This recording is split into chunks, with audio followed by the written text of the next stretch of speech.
আপোনালোকক পুনৰবাৰ জ্ঞান হাব ইউটিউব চেনেললৈ স্বাগতম জনাইছোঁ। আমি শংকৰী যুগৰ সাহিত্যৰ বিষয়ে যোৱা ক্লাছত শেষ কৰিছিলোঁ আৰু আজি আমি উত্তৰ শংকৰী যুগ বা শংকৰোত্তৰ যুগৰ সাহিত্যৰ বিষয়ে আলোচনা কৰিম।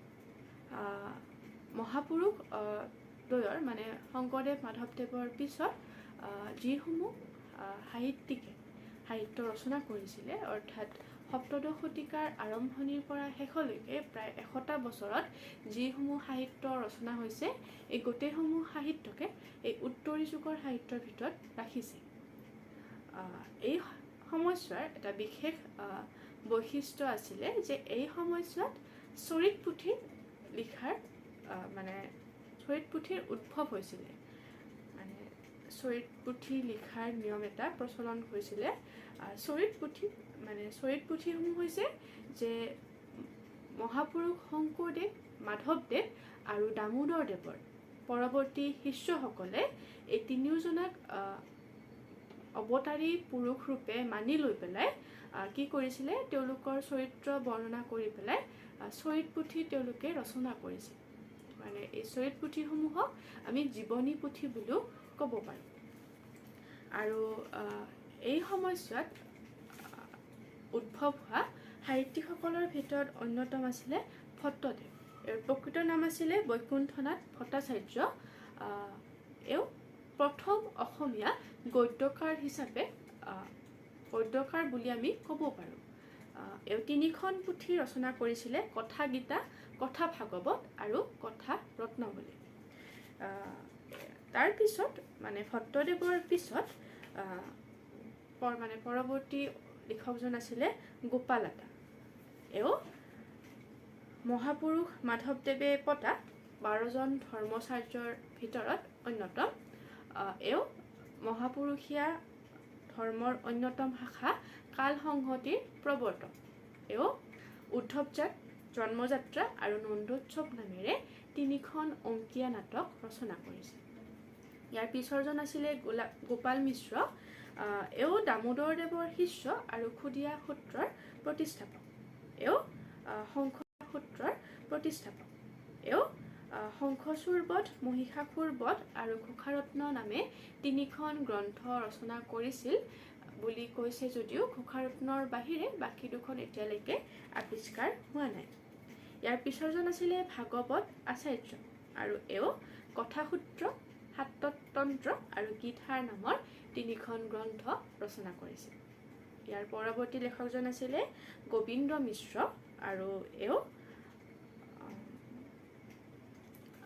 ভট্টদেৱৰ যিখন ভক্তি বিবেক নামৰ গ্ৰন্থ আছিলে, এইখনটো সংস্কৃতলৈ অনুবাদ কৰিছিল। ইয়াৰ পিছত মানে এই সময়ছোৱাত ভালেমান লিখকে মহাভাৰতৰ পৰ্বসমূহ অনুবাদ কৰিছিল আৰু মহাভাৰতৰ পৰ্ব অনুবাদ কৰা লেখকসকলৰ ভিতৰত অন্যতম আছিলে কবীন্দ্ৰ পাত্ৰ, গোপীনাথ পাঠক, দামোদৰ দাস, দামোদৰ দিছ, বিদ্যা পঞ্চানন। এওঁ ভীষ্ম পৰ্ব ৰচিত কৰিছিল মহাভাৰতৰ। তাৰ পিছত ৰাম মিশ্ৰ নামৰ ভালেকেইজন লিখকে মহাভাৰতৰ পৰ্ব অনুবাদ কৰিছিল। আৰু মহাভাৰতৰ পৰ্ব অনুবাদ কৰাৰ পিছত কেইজনমানে আকৌ পুৰাণ অনুবাদ কৰিছিল। আৰু পুৰাণ অনুবাদকসকলৰ ভিতৰত আছিলে কলাপ চন্দ্ৰ দিছ। এওঁ ৰাধাচৰিত নামৰ এখন সৰু কাব্য ৰচনা কৰিছিল। তাৰ পিছৰজন আছিলে অনিৰুদ্ধ কায়স্থ। তাৰ পিছৰজন অনিৰুদ্ধ দেৱ, বিষ্ণু ভাৰতী আদি ভালেমান লিখকে পুৰাণ অনুবাদ কৰিছিল। তাৰ পিছত ৰামায়ণ মানে মহাভাৰত আৰু পুৰাণৰ পিছত কেইজনমানে ৰামায়ণৰ পৰ্ব মানে ৰামায়ণ ৰচনা কৰিছিল। আৰু ৰামায়ণ ৰচকসকলৰ ভিতৰত অন্যতম আছিলে অনন্ত কায়স্থ। সপ্তদশ শতিকাৰ ৰামায়ণ ৰচকসকলৰ ভিতৰত অন্যতম আছিলে অনন্ত কায়স্থ।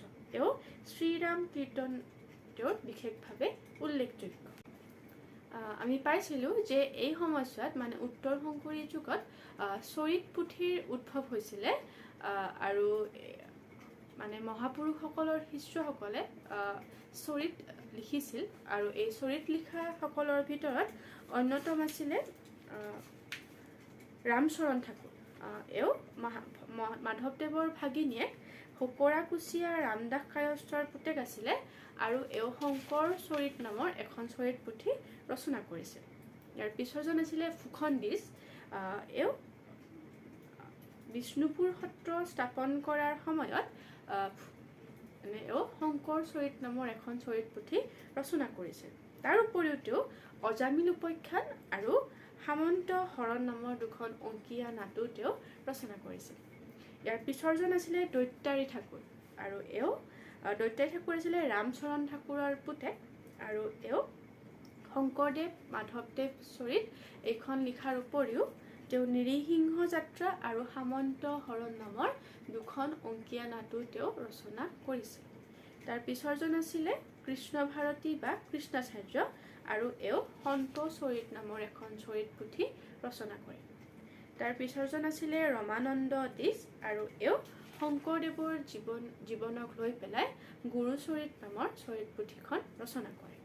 তাৰ পিছৰজন আছিলে ৰাম ৰায় আৰু এও আছিল লৌজ সত্ৰৰ প্ৰতিষ্ঠাপক অৰ্জুনদেৱৰ শিষ্য আৰু এও গুৰুলীলা বা সন্ত জোখামৃত পুথি ৰচনা কৰে।